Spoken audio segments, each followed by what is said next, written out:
అందరికీ నమస్కారం. నేను మీ కుమారాజ్ భరద్వాజ్ శర్మ. ఈరోజు మనము రాహు మహాదశలో రవి అంతర్దశ గురించి చెప్పుకుందాం. కానీ రాహు దశ చెప్పడం నాకు అనేక రకాలైనటువంటి ఇబ్బందులు కలగజేస్తూనే ఉన్నాడు. కరెంటు పోవటం, నేను వీడియో మొత్తం చెప్పా కానండి, వీడియోలో రికార్డ్ ఆన్ నొక్కలేదు. క్లాస్ మొత్తం చెప్పినా కానీ ఉపయోగం లేకుండా పోయింది. అదేవిధంగా ఉన్నట్టుండి సడన్ గా కెమెరాలో స్ట్రక్ అవటం, ఇవన్నీ కూడా ఎక్కువ క్రియేట్ చేస్తూ ఉన్నాడు. నా మైండ్ని డైవర్ట్ చేయటం, ఈ విధంగా చేస్తారు. రాహు ఏంటంటే ఎక్కువ శాతం కూడా మైండ్ డైవర్ట్ చేసే గ్రహం, అవంతరాలు కలిగించే గ్రహం. కాబట్టి అయినా అవంతరాలు వచ్చినా సరే మనము చెప్పుకోవడం అనేది చాలా ముఖ్యం. ఇక మన క్లాసులోకి వెళ్దాం. ఈ రోజు మనం చెప్పుకునే క్లాస్ ఏంటంటే రాహు మహాదశలో రవి అంతర్దశ. మరి ఈ రాహులో రవి మనకి మొత్తం కూడా 10 నెలల 24 రోజులు, అప్రాక్సిమేట్లీగా నాకు తెలిసినట్టయితేగా సంవత్సర కాలం చేసుకోవచ్చు మనం. 10 నెలల 24 రోజులు. మరి ఈ రాహుమాదశలో రవి అంతర్దశ చాలా నష్టంగా ఉంటుందండి ఎవరికైనా సరే. ఎందుకంటే రాహుకి రవి ఎక్కువ శాతం కూడా శత్రుత్వ గ్రహం. అదేవిధంగా రాహు దశలో రవి మనకి ఎందుకు శత్రుత్వాన్ని కలగజేస్తున్నాం చూడండి. అదే విషయం తర్వాత నేను వివరంగా తెలియజేస్తాను. ఎందుకంటే మీకు ఇంతకుముందు ద్వాదశ భావాల గురించి చెప్పాను. 12వ స్థానం రాహు కూర్చున్నప్పుడు అప్పుడు చెప్పాను, గుర్తుందా? రవి అన్ని గ్రహాలని మౌర్జంలో తీసుకెళ్తాడు. అన్ని గ్రహాలను హస్తగతం పొందించే తత్వం ఉన్న గ్రహం, కానీ రవినే హస్తగతం పొందించే తత్వం రాహుకు. అంత బలవంతుడు అన్నమాట. కాబట్టి రాహుకి రవి శత్రుగ్రహంగా మారుతూ ఉంటుంది. అందుకనే మనకి సూర్యగ్రహణం ఏర్పడుతుంది. అందుకనే రాహుకి రవి శత్రువు అంటూ ఉంటారు. ముఖ్యంగా ఈ దశాకాలం మనకి 10 నెలల 24 రోజులు ఉంటుంది. రాహు మహాదశలో మనకి రవి అంతర్దశలో రవి మనకి శుభుడుగా ఉన్నట్టయితే, అంటే శుభుడుగా ఉండాలంటే రవి మనకి అంతర్దశలో రవి దీప్త గాని, స్వస్థ గాని, ముదిత గాని, శాంత గాని, శక్తి అవస్థలో గాని రవి ఉన్నప్పుడు, అదే విధంగా మనకి రాహు కూడా ఈ యొక్క ఉపచయస్థానమైనటువంటి 3, 6, 10, 11 స్థానాలకు ఆధిపత్యం ఇచ్చినప్పుడు మనకి రవి శుభత్వంగా శుభ ఫలితాలు కలగజేయడానికి ప్రయత్నం చేస్తూ ఉంటాడు. ఆ సమయంలో మనకి జాతకునికి విందు భోజనాలు ఆరగిస్తూ ఉంటాడు. బంధుమిత్రులతో చెందిన శుభ కార్యక్రమాలు మొత్తం కూడా హాజరవుతూ ఉంటారు. సంఘంలో గౌరవ మర్యాదలు పెరుగుతూ ఉంటాయి. తల్లిదండ్రుల సౌఖ్యాలు పొందుతూ ఉంటారు. సోదర సహకారం లభిస్తూ ఉంటుంది. పుత్ర సంతానం ఆనందం కలగజేస్తూ ఉంటాడు. ప్రభుత్వ పథకాల ద్వారా లబ్ధిని పొందుతూ ఉంటారు. వస్త్ర ఆభరణం ధరిస్తూ ఉంటాడు. అదేవిధంగా కొత్త ప్రాజెక్టులు మొదలు పెడుతూ ఉంటారు. కొత్త ఉద్యోగాలకు వెళ్తూ ఉంటారు. ఒక ప్లేస్ నుంచి ఇంకో ప్లేస్ లో మారుతూ ఉంటారు. మంచి యోగ భోగ భాగ్యాలు అన్ని కూడా కలగజేస్తూ ఉంటాడు. ఇప్పుడు మనకి రాహు రవి శుభత్వంగా ఉన్నప్పుడు, రాహు మనకి అపచయ స్థానంలో ఉన్నప్పుడు, ముఖ్యంగా 2వ స్థానంలో కానీ 7వ స్థానం రాహు ఉన్నప్పుడు వాళ్ళు చాలా ఇబ్బందులు ఎక్కువ పడతారు. అదేవిధంగా రాహు అపచయ స్థానానికి ఆధిపత్యం వహించినప్పుడు కానీ, రాహు కూర్చున్నటువంటి స్థానాధిపతి కూడా మనకి పీడ గాని, దీన గాని, కల గాని, బీత గాని, అదేవిధంగా వికాల అవస్థలో ఉన్నప్పుడు కానీ మనకి ఎక్కువ నష్టాన్ని కలగజేస్తూ ఉంటాడు. రవి గ్రహం అనేది ఎప్పుడు కూడా రాహుతో కలిసినప్పుడు కూడా అశుభత్వాన్ని కలగజేయడానికి ప్రయత్నం చేస్తూ ఉంటాడు. ఈ ముఖ్యంగా రాహు మాస రవి అంతర్దశ రవి అశుభుడైతే జాతకులు ముఖ్యంగా భార్య వలన ముఖ్యంగా మానసికంగా ఆందోళన గురవుతుంటారు. ప్రభుత్వ వలన శిక్షలకు గురవుతూ ఉంటారు. జరిమానాలు కడుతూ ఉంటారు. శత్రువు వలన పరువు ప్రతిష్ట భంగం వాటిల్తూ ఉంటే శిరోవేదన బాధిస్తూ ఉంటుంది. అనవసరమైన భయాందోళన రేకెత్తిస్తూ ఉంటారు. చేపట్టిన పనులు ఆటంకాలు కలిగి ధనవ్యయం అనేది అవుతూ ఉంటుంది. బంధుమిత్రులకు అరిష్టం కలుగుతూ ఉంటుంది. తల్లి తరపు వారికి సౌఖ్యం అనేది ఉండదు. అదేవిధంగా ఎక్కువ శాతం కూడా ఎప్పుడైతే మీరు ఇంకొక ఉద్యోగం కోసం ప్రయత్నం చేస్తున్నా ఆ ఉద్యోగ ప్రయత్నాన్ని మొత్తం కూడా ఆఫ్ చేస్తూ ఉంటారు. విదేశీకరణ ప్రయత్నాన్ని నిలుపుదల చేస్తూ ఉంటాడు. ఒక ఉద్యోగం నుంచి ఇంకో ఉద్యోగ మార్పులు మొత్తం కూడా నిలుపుదల చేస్తూ ఉంటాడు. పనికిరాని వ్యక్తిగా మారుస్తూ ఉంటాడు రాహు రవి. ముఖ్యంగా రాహు మహాదశలో ఈ యొక్క రాహుకు సంబంధించిన పరిహారాలు బాగా ఎక్కువ చేసుకోవాలి. మరి పరిహారాలు ఏంటనే విషయాన్ని మనం ఇప్పుడు మాట్లాడుకుందాం. ముఖ్యంగా మానవుని ఇంత ప్రభావం చూపే రాహుగ్రహ నివారణ ఉపాయాలు, రాహుకి అధిదేవత ఎవరంటే పృథ్వీ అని కొందరని, గోవు అని కొందరని చెప్తూ ఉంటారు. ప్రత్యేకంగా దేవత ఎవరంటే సర్పము.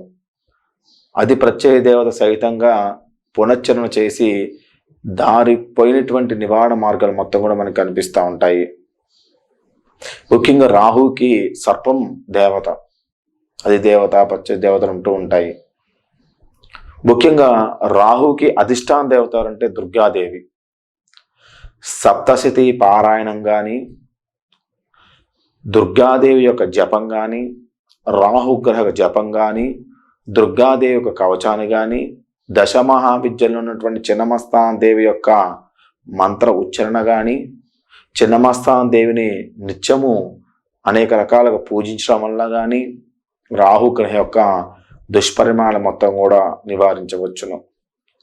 ముఖ్యంగా రాహు ఏంటంటే మంగళవారానికి ఎక్కువగా ప్రతీక. ఎందుకంటే దుర్గాదేవి ప్రతీక మంగళవారం కాబట్టి రాహు కూడా మంగళవారం రోజు ప్రతీక. కాబట్టి మంగళవారం నాడు ప్రారంభించి వరుసగా 18 రోజుల పాటు పారుతున్న నీటిలో రోజుకు ఒక కొబ్బరికాయని ధార పోస్తూ ఉండి పగలగొట్టి ఏం చేస్తారంటే 18 రోజుల పాటు పారుతున్న నీటిలో, అంటే నది కానీ చెరువు కానీ పారేదై ఉండాలి, నిలిచేటువంటి నీటిలో కాదు, పారేటువంటి నీటిలో ప్రతి మంగళవారం రోజు 18 రోజుల పాటు పారుతున్న నీటిలో రోజుకు కొబ్బరికాయ ధార పోయటం వలన నివారణ కలుగుతూ ఉంటుంది. పడుకునే ముందు గదిలో నెమలి పించానికి కనపడేటట్లుగా పెట్టి తెల్లవారుజామున లేవగానే చూచటం వల్ల కూడా రాహుగ్రహ పీడ అనేది నివారణ కలుగుతూ ఉంటుంది. ప్రతిరోజు దేవాలయంలో దీపారాధన 18 వారాల పాటు చేయండి.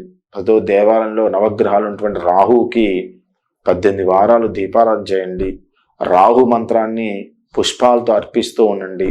ఎక్కువ శాతం కూడా రాహుకి అంటే నీల పుష్పాలు దొరుకుతుంటాయి. నీలం రంగులో ఉన్న పుష్పాలు, నీలం రంగున్న పుష్పాలతో ఆయనకి పూజ చేస్తూ ఉండండి.